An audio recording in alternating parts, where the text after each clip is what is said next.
বাবা, হুম, একটা কথা ছিল। কি কথা বল? আমাদের থানার একটা পুলিশ ইন্সপেক্টরকে ট্রান্সফার করে দিতে পারবে না? হ্যাঁ, আইন কি তোর ছেলের হাতের মোয়া নাকি যে আমি যা খুশি করলাম হয়ে গেল? কেন পারবে না? আরে একজন অফিসারকে ট্রান্সফার করতে হলে সুনির্দিষ্ট কারণ লাগে, প্রমাণ লাগে, সুপারিশ লাগে, অনেক ঝামেলা। আর তাছাড়া সামনে নির্বাচন, এখন আমি এসব ঝামেলা নিতে চাচ্ছি না। আরে কি সমস্যা বল, আমি অন্যভাবে সমাধান করার চেষ্টা করি। সমস্যাটা আমার মধ্যেই। আমি একটা মেয়েকে ডিচ করছিলাম, ওই মেয়েটা এখন পুলিশ ইন্সপেক্টর হয়ে আমাদের থানাতে পোস্টিং নিচ্ছে। তাই নাকি? আরে এটা তো ভালো খবর। যা, ফুল টুল নিয়ে গিয়ে সরি টরি বলে ম্যানেজ করে নে। বাবা, তুমি এরকম একটা সিরিয়াস বিষয় নিয়ে মজা নিচ্ছ? ওই মেয়ের কাছে কখনোই আমি আমার ইগো ডাউন করতে পারবো না। আর ওই যে মেয়ে, ও এত সহজে মেনে নিবে না। তাহলে সমস্যাটা হচ্ছে কোথায়? আমাকে আমার গার্লফ্রেন্ডের সাথে দেখা করতে দিচ্ছে না, ঠিকঠাক মতো প্রেমটাও করতে দিচ্ছে না। তোর কি এখন প্রেম করার বয়স আছে নাকি? একেবারে বিয়ে করে নে। মেয়েটার বিস্তারিত আমাকে বল, আমি খোঁজ খবর করে দেখছি। বিয়ে করে নিলে তো আর কোনো সমস্যা নেই, তাই না? তখন আর কোনো সমস্যা নাই। এখন মন দিয়ে খা।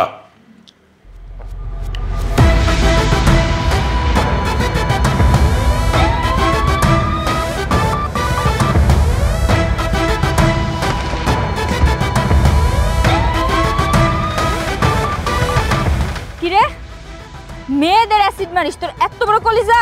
ম্যাডাম ভুলে গেছে ম্যাডাম, আর হবে না ম্যাডাম, মাফ করে দেন। ভুলে গেছে?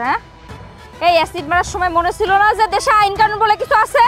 ম্যাডাম ম্যাডাম জিন্দিগিতে আর মারবো না ম্যাডাম, আমার এই শিক্ষা হয়ে গেছে ম্যাডাম, আজকের মতো আমার ছাইড়া দেন। ওয়েট, যাইছে? Yes ma'am. অ্যাসিড আনছেন? জি। দেন।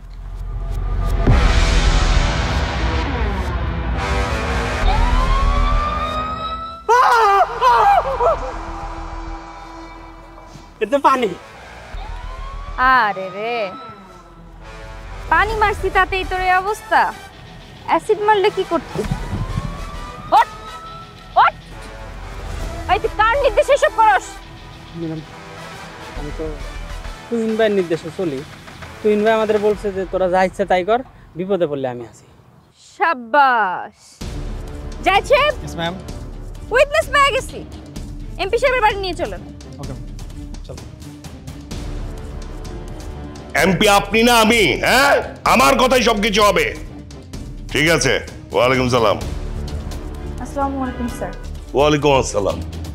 কি ব্যাপার, আপনারা আমার বাসায়? জি স্যার, আপনার গুণধর ছেলেকে অ্যারেস্ট করার জন্য এলাম। মানে কি? কি করেছো? কি করেনি আপনার ছেলে?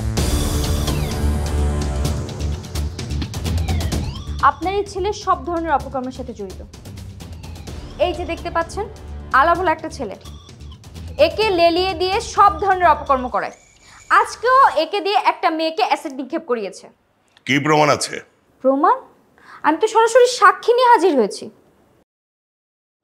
এই স্যারকে বল, তুই কার নির্দেশে এসব করেছিস? বল। ম্যাডাম কারো নির্দেশে না, আমার নির্দেশে।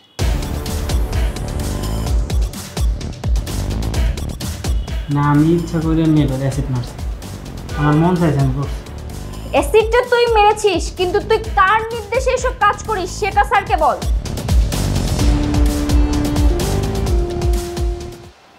আমার কোনো বস নাই, আমি নিজের সাথে এসব করি। মাঝে মাঝে আমার ঘাড়ে শয়তান চাপে।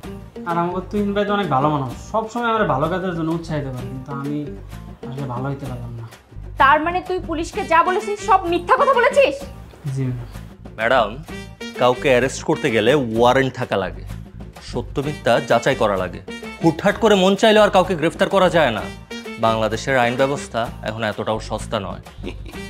তার মানে আপনার সাক্ষী দুর্বল? সাক্ষীকে অ্যারেস্ট করে থানায় নিয়ে যান। আমার ছেলের বিরুদ্ধে আর কোনো অভিযোগ নাই তো, তাই না?